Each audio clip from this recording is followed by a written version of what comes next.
Solomid now need to focus these jungle bans here. You don't want to give Rek'Sai to Spirit, the best jungler in the early game at the moment. Yeah. So that's a very, very simple ban. Question is, do they want to give him like the likes of a Nidalee? Will they take a potential Lee Sin champion Santorin used to play a lot of as well, like most of the junglers around there, the competitive scene?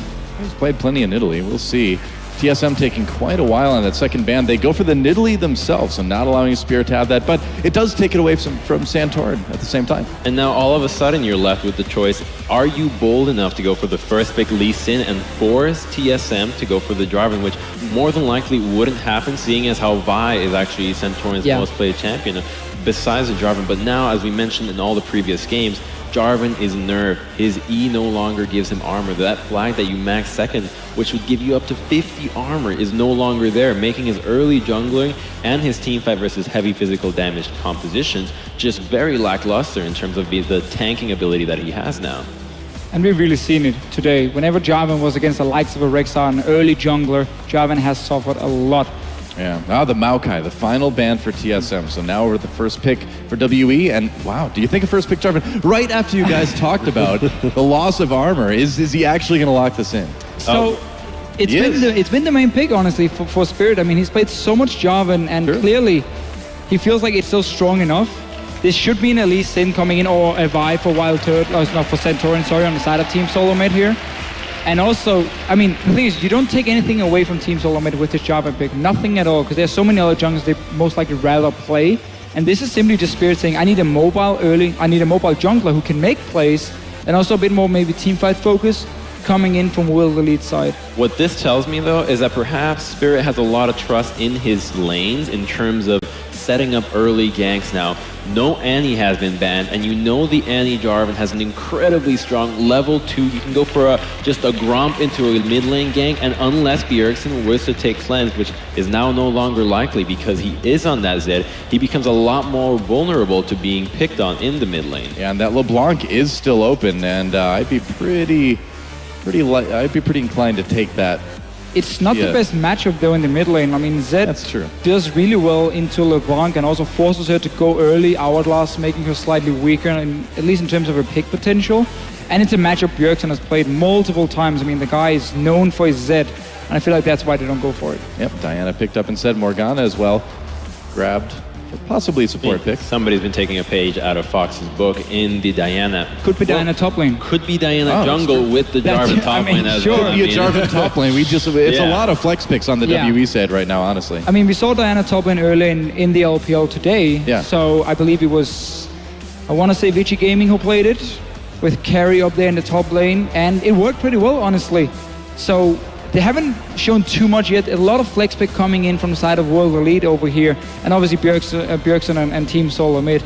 Honestly, a very standard composition coming in. We talked about this Lee Sin now that Rek'Sai Nidalee has been banned that way, so no real surprise there. Now, something notable about the TSM composition is that they don't have a lot of actual really hard crowd control, unless it's coming out of a massive Dragon's Rage from Santorin, or just one Glitter Lance or a massive AoE ultimate by the Lulu, which is more than likely going to be top lane Lulu.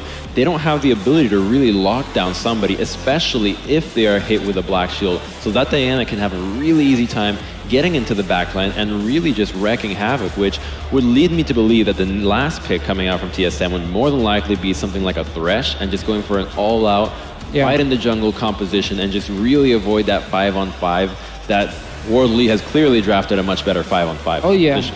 Do you think this puts a lot of pressure on TSM to really make things happen in the early game? Because we're seeing a composition that looks like it's going to fall off pretty hard. Absolutely, because you know, Zed will eventually lose the 1v1 to Diana if that lane eventually goes even, because of her, in the current meta, her item path is so nice. You can go with the Hourglass, the Abyssal, and then the Nashor's Tooth. You know, it's pretty perfect right now.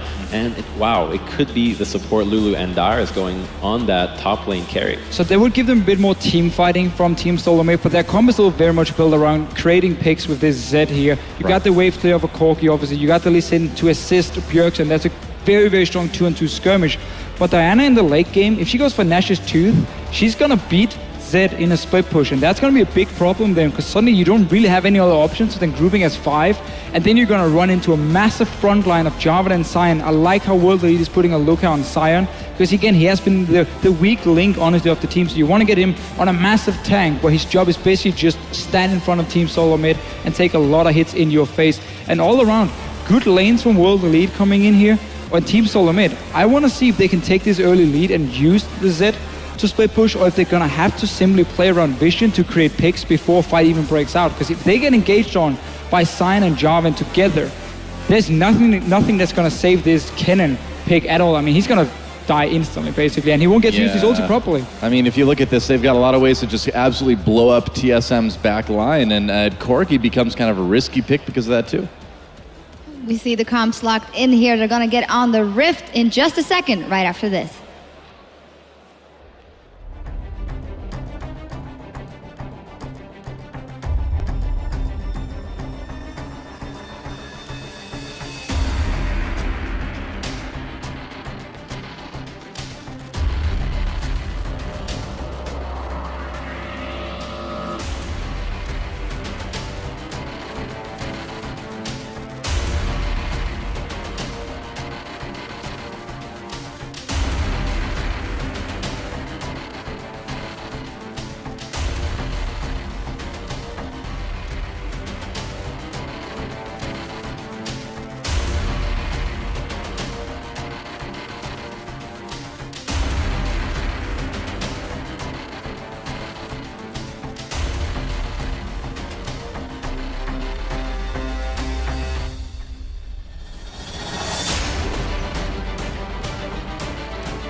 Welcome back to the Intel Extreme Masters World Championship. My name is Joe Miller. Joining me for this game is Quickshot and Monte Cristo. I'm just going to dive straight in there.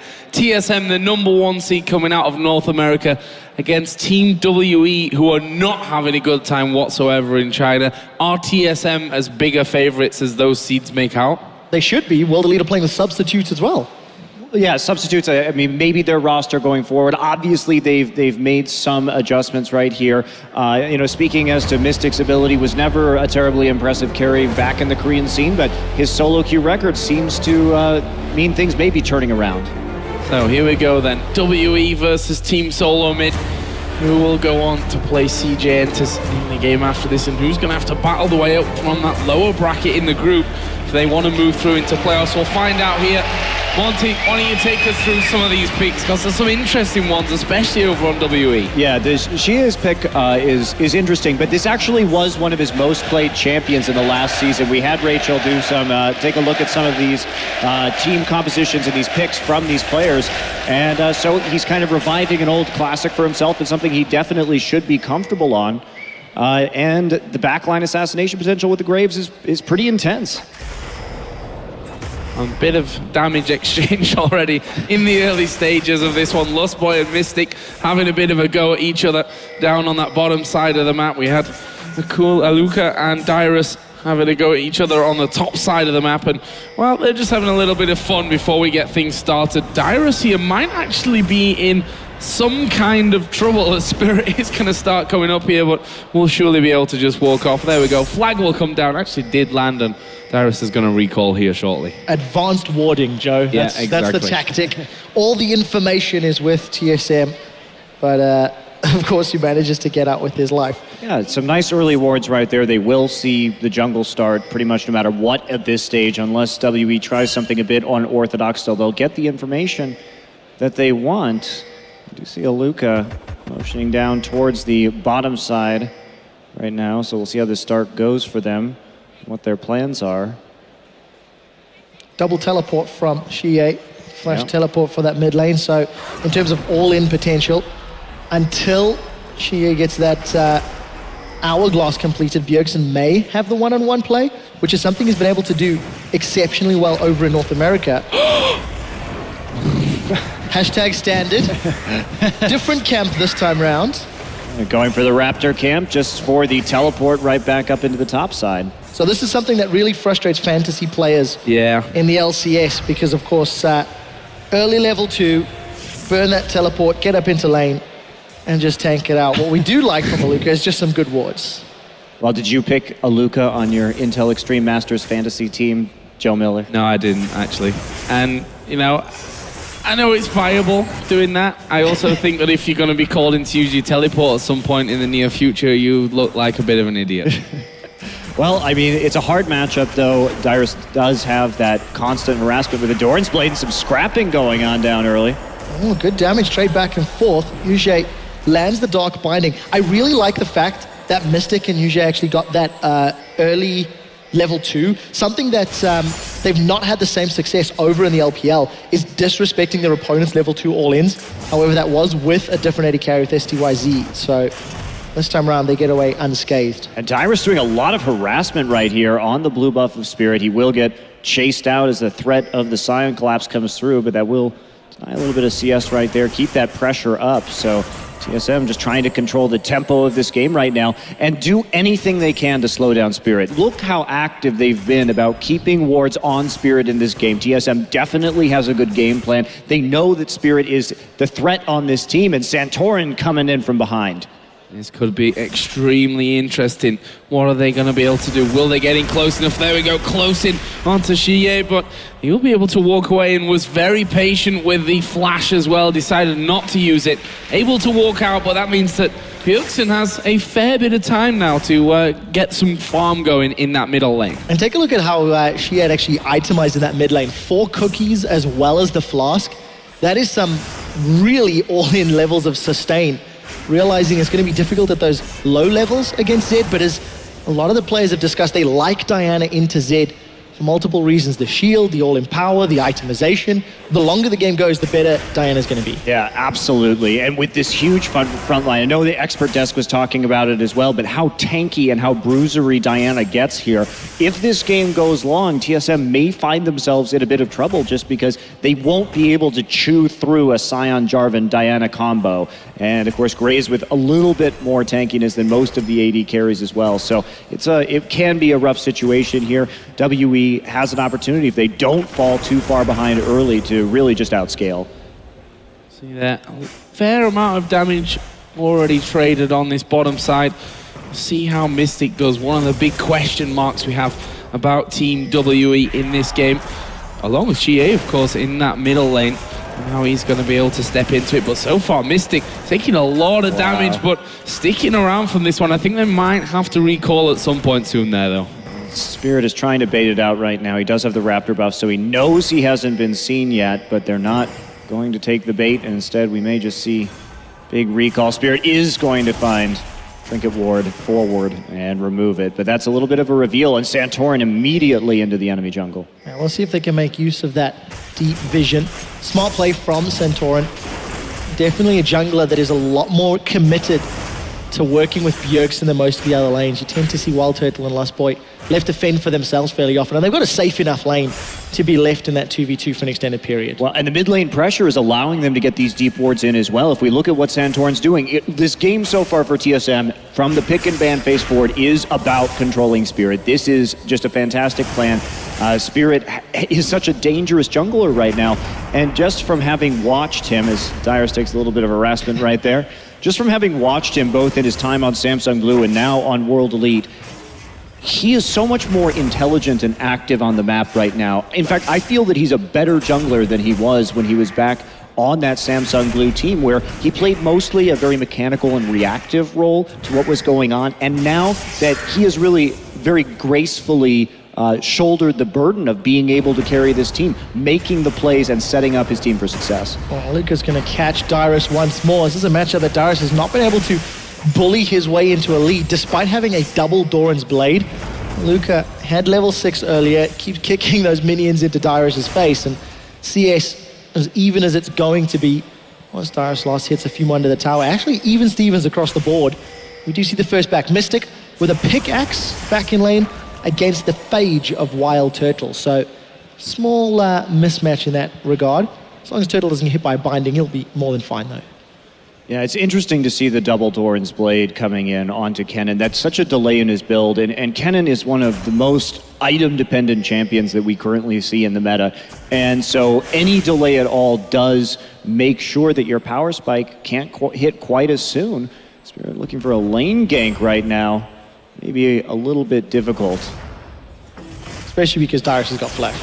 Yeah. Yeah, and that minion wave is pushed up here, which might actually be fairly obvious to Dyrus at this point. Half HP for him. Actually, Spirit did just hit level 6 there, thanks to those minions going down, and he's already pushed up. The question is, will they risk diving in Kennen with Flash still up under the tower? I don't think so. Yeah, they may have been looking for a counter gank there, just seeing what they could do and bait Santorin up in the top by pushing that wave forward, but you know, they have no wards deep into the topside jungle, so this is risky. They're still sticking around. Here comes Aluka. He finds the wall. Dyrus puts on his blue suede shoes. And he does flash away, but this might cost the tower. Yeah, especially now that Diana's actually moved up onto this top side of the map. They've got 4 creeps there with them to help finish this one off, but Luca are actually just going to push out the wave. Meanwhile, TSM reacting finally to this, you know. Dyrus uses flash up top. Yes, they might lose a turret on the next wave or two, but they're going to take the first dragon of the game as well. Yeah, I think that gank just had an extremely low chance of being successful. Late TP and out of the mid side too, so you take that summoner spell, don't use it very well early. And that means that, you know, Bjergsen just has that continual pressure with the Ignite on the laning phase. We've seen Jie go back with the double Doran's Ring start as well. His build is extremely delayed. A lot of Doran's items on the map thus far from very item-dependent champions. Diana, maybe not quite as difficult. We touched on Wild Turtle needing to avoid those dark bindings. He's going to be able to Vulcan flash away, but that was definitely not worth it. Yeah, playing too far forward in the lane when your support is off trying to provide that vision for you, and he is pretty punished for it right now. It may set up a play here from Spirit depending on where he decides to gank next. Again, Dyrus with the very deep wards every time going in. Again, carrying that bit of risk, but as long as Bjergsen continues to shove that mid wave, he's getting him in a little bit for free. Oh, Bjergsen going for this one here. I think he might have got the damage as well. He will. His first blood for Bjergsen. 1 versus 1.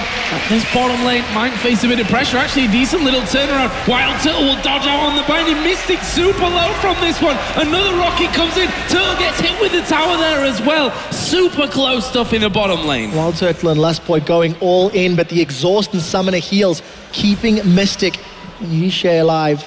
Such a difficult name to pronounce for me. Wild Turtle and Lustboy. Keep in mind, Wild Growth and Exhaust is still up, so despite the all-in, Wild Turtle and Lustboy actually won that 2v2. TSM turning it on here and playing around that vision that they've been so adamant about getting down into this game. So for them right now, it's about turning this pressure and the chips that they've managed to take out of these turrets so far into that big gold lead that'll carry him through. Santorin again, more deep wards coming in, and he's going to get caught by Aluka. Let's see if he survives. Seems to be the case for now. He's hopped over to the wall. Sion's got the ability to run in. He's going to find nobody, but he does get the flash, so good trade. Thinks that far around. Coming charging down like that. Never want to get caught out bit, but as you said, Santorin not got that flash available for the coming moments. We are going to be seeing blue buff gifted over, and that bottom lane is dangerous. Wild Turtle will come through, an instant wild growth from Lustboy, but is it enough to save him? It's not now as the binding goes down, but Mystic will actually die here. Lustboy able to turn that one on its head and may just have the damage to finish off Morgana as well. Can he pull this one off? Chasing in as far as he possibly can. And gets the finish, and that'll be a double down bottom for Lustboy. Yeah, cute little move right there coming in, but very good turnaround by Lustboy. Instantly reacted to with that wild growth, and again, the summoners helping out a little bit there, and Xie now coming in. Spirit looking like they want to dive the Kennen up in the top side. No flash this time around, so timer should still be known by World Elite. They've got 3 members moving up. Tower is still alive. How long can Dyrus stay alive? He's going to stun them for a few seconds. It seems to be the tower that they want to focus down. Dyrus now in full retreat, but he's not going to make it out of this one. Well, Elite will get their second kill on the board as well as their first tower. Yeah, but trading turret for turret right there, that was a pretty big investment for World Elite. Now, no real counterplay available on the map at the moment. And Yujie having to come down here and just delay the push on the tower. So Mystic alone in the bottom side, at least for the moment. But TSM doing a great job with their vision control this game and really pushing forward constantly. Bjergsen continues to rack up the CS, 120 to 86 now. Of course, with Shie moving out of that lane a couple of times and was forced back early as well. That's probably to be expected. Meanwhile, Wild Turtles out farming Mystic as well at this point. Top lane is slightly in favor, though, of Alukan. Look at this from TSM. Bjergsen, Santorin, and Lustboy sat there waiting for someone to make a move over.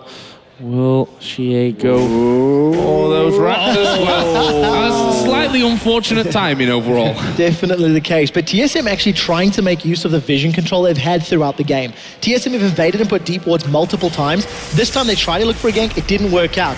We do see Spirit, he's found Lustboy. Lustboy's not going to make it out of this one. And unfortunately, the exit path through the jungle ran straight into World Elite, and small misplay there from Lustboy, I feel, despite all the vision. Yeah, it's curious that the one path that's not warded down to that area is exactly the one that Spirit managed to take there, and yeah, just walking into a trap, basically. Yeah, a little bit lucky, that's for sure. And TSM with the wards over the Raptor side, they need to continue to take these Raptors away from Spirit, because that's kind of how you get back into the game, is by using the smite onto the Raptors to get that extra little bit of vision control over your own jungle. And if TSM can continue to take them and pile up all those wards into the bottom side, it makes it very safe for them to continue to play aggressively. I like the fact that TSM came out the gate swinging. They've had a very clear game plan as far as controlling World Elite and Spirit was concerned. They've executed the deep vision. One or two small misplays has cost them a few kills, but every time World Elite has made a play in the top half of the map, TSM has responded. They got the first Dragon, and they got their middle outer turret. The Dragon up in 15 seconds. The vision has been cleared out of World Elite's jungle, so TSM not going to have the same level of control that they had a few minutes ago. Yeah, I think one of the big issues, though, as we see Dyrus and Aluka scrap it up out in the top side, is that Aluka did go for this Banshee's Veil first, and he, you know, the Trinity Force now done, so there will be some extra physical damage if Wild Turtle can get into auto range right there. And Bjergsen is a major threat. A lot of times we see Frozen Heart first on Sion. Obviously not ideal for this matchup, but the very nice mixed damage comp from TSM should be doing some work. Should be, but I don't know if they're going to be able to kill him at the end of the day. 130 CS at 15 minutes. Corki's not a tank killer, nor is Kennen, really. I'm a little scared the longer this goes, because Scions can become ridiculously beefy. We see him a lot in EU. Yeah, absolutely. But at least for right now, that Blade of the Ruined King will be doing work if they can actually close it. But yeah, I think the later this game goes on, absolutely, that is a major, major consideration. TSM is under a bit of a timing window with this composition, where if WE can kind of ride out the Kennen stun, there's not going to be much left there as long as they can position properly. There's a ward. Oh, and there's trap set up there. The Spirit's going to go down straight away, and this is going to be at least 2 kills here. Bjergsen gets the first one. We'll get the second one. Here come the rest of the team, and that's a lot of damage. Bjergsen shut down. There is Shie diving in, but Dyrus with his ultimate running. They should be able to finish off Aluka without losing any more men. This should be a 4 for 2 and will be in favor of TSM. And Mystic just not there to set that one up. They didn't actually place the pink down in the brush fast enough in order to take that out. And I mean, you see WE playing with these 2 newer players to their roster. The synergy just hasn't been there. We've seen the kind of awkward teleports in this game so far that the timing has been off, and they aren't all on the same page in terms of how they want to control these objectives. Definitely not. I like the fact that TSM were aggressive enough to jump in there. The moment they realized that World Elite had started clearing the ward out, Bjergsen instantly hopped over the wall, had the support of Lustboy, and Bjergsen is doing a great job this game. If you notice, he got his Blade of the Ruined King, Trinity Force completed for Wild Turtle, Lucidity Boots for Lustboy, so TSM have got this powerful state of play at the moment, and I think they need to make use of it further, look to set up more dragons or look to push more towers. Yeah, it's all about who can stop the split push at the moment. WE starting to move in around that dragon a bit. So they try and take control over the crab. Pretty poor vision overall around this objective from TSM. But I think they're in such a power spike right now, it may be very dangerous for WE to fight. Interesting to see that TSM had control of the Dragon off that fight, but didn't have the wards to invest in clearing it. Dragon's going low, but Shie's jumped onto Dyrus. Dyrus has no ult. Looks like Santorin wants to try steal this one, Joe. Yeah, this could be close as well. We see that she actually fairly low. It will go over to WE, but how does the fight go? Luca already low. Santorin and Bjergsen, though, will be getting locked up here, but Morgana goes down. Bjergsen bouncing in and around everyone using that death mode. A Wild Turtle has managed to pick himself up the triple there. They'll finish off the rest of them, and that is an ace for 2 here for TSM. WE may have thought they had a little bit of a window right there with the ultimate down on the Dyrus, but TSM is in a massive power spike on Zed and Corki as well. So this is exactly the wrong time for WE to go in there. They can push the lanes, maybe take out that mid side, but let's take a look at this one again. Kick up, Aluka has a trouble finding the target, misses his stun completely, but he does delay them long enough. However, he's already taken so much physical damage over the course of that fight. Lustboy comes in, great ult on himself right there to tie up the back line, and Turtle able to clean up that one pretty easily. And something else to highlight is TSM were completely spread out across the entirety of the river. So the AoE from Mystic, from Xie, simply not all that impactful. You see how quickly everybody flashed away from the Morgana Soul Shackles. TSM did not group in the AoE that World Elite could put down, and TSM took advantage of the item spikes that they had accrued for themselves over the last few minutes. Keep in mind they did give up Dragon, but you don't mind because they traded for the tower, a bunch of kills, and what's this, a 4,500 gold lead. So a confident start here for Team Solomid out of North America. Yeah, I mean, they look very good in this game, very well prepared for this specific opponent as well. See Lustboy picking up that Talisman of Ascension pretty quick here onto his Lulu. So just more and more engage, helping out Kennen. Maybe not need Flash in order to get a convincing engage down.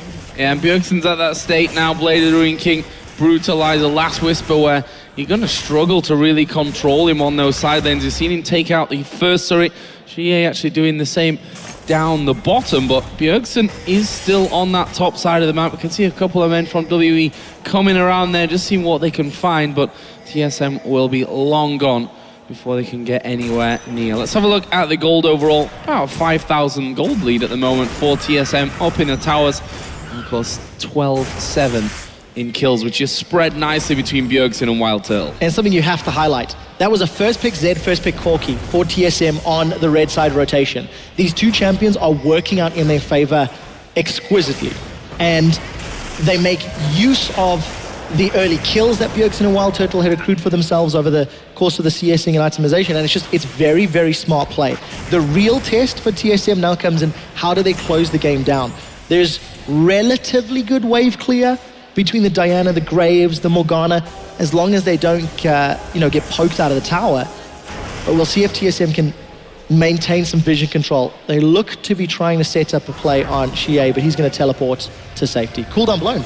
Yep, that's another one, and I'm just not really sold on this teleport we've seen from Diana. It has resulted in 1 kill so far, but by running the TP, they so totally lost control over the mid lane, constantly having to play under the turret, and that allowed Spirit to be consistently red over the course of this game. They knew exactly where he was, and they shut him down so that he couldn't actually make the plays to carry this team.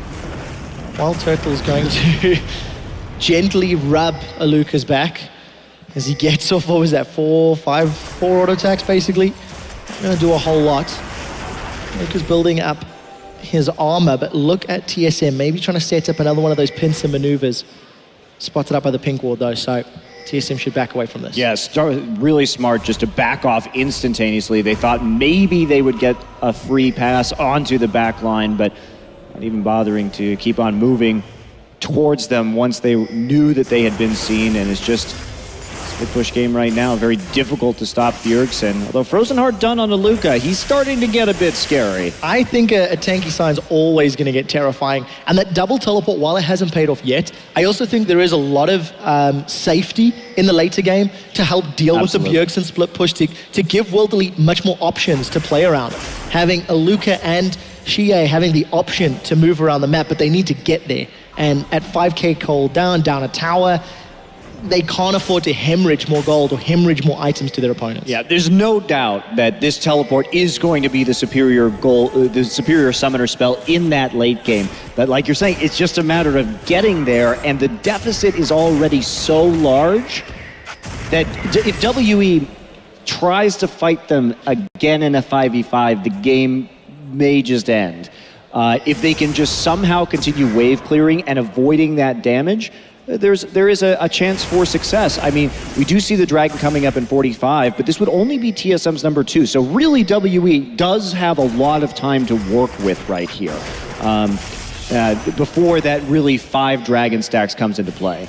Well, they are going to be pushing the mid lane for now, and actually with all 5 members, Wild Turtle will come across from this one. They've got Bjergsen down on the bottom lane there, but is he going to stick around for that one? Santorin and Lustboy are both coming up, but they're going to lose this inner turret. Dyrus actually diving right into the middle of them here, but is he going to fall? Actually, we'll get the Wild Growth to keep him alive. World Elite have got a couple of really, really low players in this one. Wild Turtle will now come around, a flash away from the Cataclysm as he goes down. This is a close fight, and we see already a couple of men dropping Here from comes each side. Bjergsen. Mystic going to be in trouble as well. Wild Turtle will be picked up, but now Bjergsen in there. Deathmark on Aluka. He will be finished off there as well. And that is 4 men down. Jarvan already back to base there. That fight started as a 3v5, and TSM were able to combo their CC and their survivability so well. That was a great team fight for Team Solomid. Yeah, but at the same time, if we look at WE, they really weren't all on the same page right there. Spirit, in fact, used his Cataclysm just to clog the choke and then flash back out. Half of them were committing, half of them were going back in, and Spirit has managed to make it out of that one. Misplays from World Elite in terms of maybe communication. I think the substitutes shine through. There you go, Monty. Yeah, right here. So you do see the Dyrus stun coming through. Good knock-up at the end of that as well. But look at what they could have done right here. They try to back off. Now Spirit Cataclysms flashes out. Run right now. Bjergsen's coming in from the side, but Mystic and Aluka decide to go ahead and re-engage on that one, and Wild Turtle just escaping with a sliver of health. Mystic does manage to take him out, but I think you just got to back away and say, hey, we got that tier 1 turret. They didn't get a turret at all. You have to remember what the win conditions are. You need to go to that late game. Yeah, Xie also followed in there with that Lunar Rush on Diana. Maybe sensing some blood in the water, but unfortunately for World Elite, TSM came out ahead and they did secure the Dragon there, I believe, which is number 2 or 3? Number 2 for Team Solomid. And some items finished off just after that as well. Dyrus now has that Zhonya's Hourglass. That'll make him feel a little more comfortable about diving into the middle of the pack and staying safe while he does so. And of course, Wild Turtle, who's leading the charge in terms of kills at 7-2-5. Infinity Edge, got that Trinity Force and Vamp Scepter in there as well. In fact, he's just been taking that blue buff over on their side of the map, and now WE trying to set something sneaky up in that mid lane brush. Let's see if they can make it work. Not those sweeping lenses out to clear the vision, but you know, Lustboy 2-2-12, involved in 14 of his team's 16 kills. It might not be Juggermore, but support Lulu is doing work. Oh, Centauron's going to get caught by the Dark Binding. He might go down here, Joe. Yeah, Wild Growth, though, it's a wonderful thing. However, there's not going to be a second one for Wild Turtle, who already used his Valkyrie, and he's down and out of this one. Dyrus will jump into the middle. Where is the Zhonya's? He gets the stun. Zhonya's will be used. Yushe is going to go down, and Dyrus will fall just after, and that leaves Bjergsen all on his own in the middle of the pack. He'll try and get off to the backside. Yushe not taking enough damage as Bjergsen jukes off onto his shadows. And I think he's managed to escape this one. We see there Santorin and Lustboy recalling on the top side of the map, and Bjergsen, I believe, is safe there. But that's a great delaying tactic from WE, and I'm not sure what Wild Turtle was doing on the side of that fight. Good engage in order to catch him out. getting him after the Valk was used, and they're just going to push up the lane. And this is what WE needs. They need that time. They need that breathing room. They don't get an objective off of it. They're not so bold as to try and take a Baron at this stage, which would be quite difficult for them, given that they're still trying to scale into some damage right here. But they couldn't have asked for a better pick to have made. And honestly, TSM pretty much had gotten out of that scot-free before the collapse onto Turtle happened. Yeah, 2 for 1 in the team fight. Well, Delete will be happy. Aluka's got over 3,000 hit points already, continues to stack up the armor. Makings of Arandian's Omens for Spirit. Still no tier 2 boots for Xie, but a lot of damage to be followed up with that Nash's Tooth and Hourglass. So tools are there for World Elite if they can find the right team fights. TSM have been somewhat split. If you think of the last fights, TSM have been spread out and have been reacting to World Elite. And I don't know if they can afford to do that as this game continues to tick on. Still 2 teleports to deal with, still super tanks to come through. If you look at all of World Elite, they're actually all pretty bruisery, pretty in-your-face champions. Yeah, and in terms of countering the split push, those 2 teleports, it really can't be overstated how much that is going to be useful right here, because they can effectively choose to split push twice as often as long as they can continue to force ports. So it's a very large advantage. See Bjergsen, an elixir right there, already trying to get some more kills and snowball it into a tower. And we see WE looking for catches in the mid lane as well. But you can see TSM stalled out just a little bit. They developed this great play, dragon fight, team fights, presence on the lanes, but they've not been able to commit to those inner turret sieges. So TSM slowing the game down, and this plays into World Elite's favor just a little, and you see TSM trying to set up the death bush again. It's not working out. They didn't find any targets, and now they're going to get encroached upon. Going to jump onto Xie, so that's an instant Hourglass as the team fight erupts. World Elite, they're committing from behind. Oh, are they going to pull this one off there? Dyrus once again right on top of at least 2 or 3 of them. Their Spirit down to half HP. He'll be the first target here, but look at the damage onto Bjergsen, onto Santorin, and there is Wild Turtle. He's still hammering away on the backside, but they're going to lose Dyrus. Santorin managing to mop up there in the end, and that is going to be a 4 for 2. Will they catch Aluka? I'm not sure they will. Santorin manages to follow through. They get the slow as well. If they get this kill, it's certainly going to take them all the way to the base. That tower is still alive though, so Aluka should be safe for now. 4 for 2. Wild Turtle carries on the chase, ignoring the tower for the time being. Santorin as well as Lustboy bring up the minion wave, and this will be a 2 for 4 team fight, but plus a tower. TSM come out ahead, but it was very, very scary. But the gold lead isn't actually moving right here. It's been sitting at 4 to 5K. Now Xie here does get a drop from Bjergsen and has to use his Zhonya's Hourglass immediately, which means it's not available to counteract the stun. Bit of a slow port in reaction from Aluka. Dyrus moving in order to get the 3-man. And this flank up here completely removes Mystic from the fight.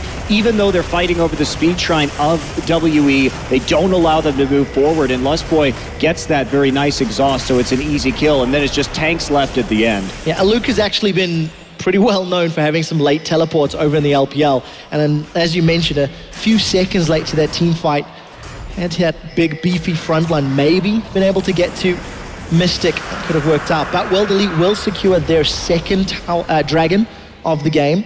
So that 5 dragon buff is a long way away, and Team Solomid still have to find a way to crack open the match. That's really actually quite disconcerting, because we are at 4 towers to 4 towers right now. The dragons have been evened up, and WE, even though they die, the actual objectives just it's just not quite enough. And WE coming in here with that extreme tankiness, it's going to be quite scary.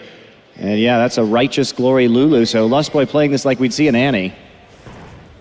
See if he can come up with a big plays. I mean, 17 assists so far, plus the 2 kills, let's not forget.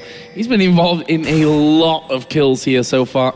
We see Abyssal Scepter picked up for Dyrus. Are they going to use that to try and start off something here? Bjergsen will be moving in through that enemy jungle. There are wards in there. They're one in the Tribush, one on that bottom side, which will spot them out. Lustboy should see that Tribush ward though, and that makes him realize, okay, they know we're here. We should probably back off from this scenario, although the other 3 members of TSM aren't too far behind. Yeah, they're going to get some deep wards down. At this stage in the game, they could play the Baron bait One thing I do like from Aluka is he's picked up that pickaxe, so interested to see where he goes with his damage. You know, so much HP. I think it's about 3,500 at this point. You saw how long it took TSM to just chunk him through half of his hit points. So if he can get some damage to back up that extreme tankiness, can he give World Elite even more threats in the extended team fights? You can't bait Baron though when there's a ward on top of it. That is words of wisdom. That is. I'm a bit surprised. Oh, wow. They baited it anyway. Somehow World Elite walking into a trap here and they lose 2 men instantly. There's the third one. Aluka's not going to be able to walk away from this, and Diana back in base, and I said they're not going to be able to bait it out there. I'm not quite sure why WE committed to pushing through. That was an incredible error on their part to be caught in a choke point like that when they had the necessary information. Not to mention, one of the big problems here too is that Mystic just hasn't even upgraded his trinket right now into a scrying orb. So there wasn't even a secondary way to check that brush. You have to have that orb at this point in the game. And I think you have to ask the question, how is World Elite's communication? Why was it not discussed that maybe they're baiting, maybe TSM's trying to clear? Chie has gone in and he's just gone down. In terms of that calling, in terms of that communication, do we think TSM is playing the bait? You saw them clear the Tribush ward earlier. You saw them in the lane. You have to make the assumptions at 30 minutes that Team Solomid is placing jungle vision for the Baron game. Yeah, I absolutely.